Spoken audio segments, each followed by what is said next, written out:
Bonjour, j'ai fait récemment une expérience étrange et merveilleuse et surtout instructive. Je me suis retrouvé, seul sexagénaire, immergé dans une foule de jeunes pour partager exceptionnellement toutes leurs activités. C'était à l'occasion d'une fête anniversaire de 3 jours de l'association À Bras Ouverts. Je retrouvais l'ambiance de mes jeunes années, mêmes impressions, mêmes émotions, mêmes jeux, même joie. Pour un peu, je me serais cru revenu dans ma jeunesse. Je partageais une chambre en trinôme avec un accompagnateur étudiant et un jeune porteur de handicap en fauteuil roulant à soutenir dans tous les gestes de sa vie quotidienne. Je les découvrais tous les deux, moment intense pour faire connaissance et s'entraider. Le soir, nos amis porteurs de handicap étant couchés, un traditionnel débriefing réunissait en sous-groupe les accompagnateurs. C'est le nom des volontaires d'À Bras Ouverts. Chacun exprimait à son tour en quelques mots ce qu'il avait marqué dans la journée, ses joies et ses difficultés. J'étais traité comme un des leurs.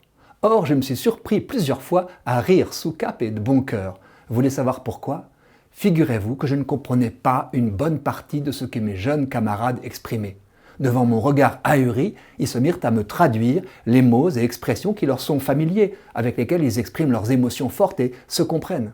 J'ai bien tenté d'en utiliser certains à mon tour, mais j'ai vite compris que j'étais à côté de la plaque. Doublement. D'abord, un vieux qui parle jeune est d'emblée ridicule. Ensuite, il l'est d'autant plus qu'il fait systématiquement des fautes de syntaxe, car cette langue lui est étrangère. Qui veut faire le jeune fait le bête. Je m'abstiendrai donc de vous donner des exemples. Je sais que j'enfonce des portes ouvertes pour les éducateurs, enseignants ou aumôniers de jeunes. Dans son dernier spectacle, Gad Elmaleh raconte qu'une jeunette qu'il avait invitée au restaurant s'est exclamée en découvrant le premier plat « J'avoue !» et le quinquagénaire de mesurer illico une différence d'âge rédhibitoire.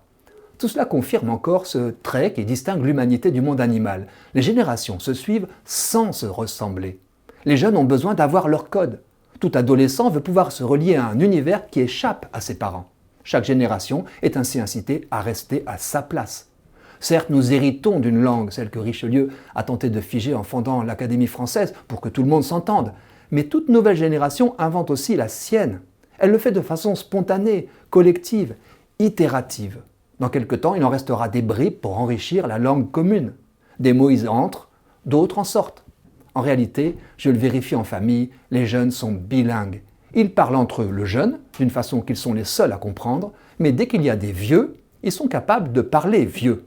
Bien des parents effarés par la pauvreté, pensent-ils, du vocabulaire courant de leurs grands-enfants, par exemple la répétition de l'expression « du coup » ou du mot « genre », les découvrent soudain capables de tenir un oral d'examen en langage châtié.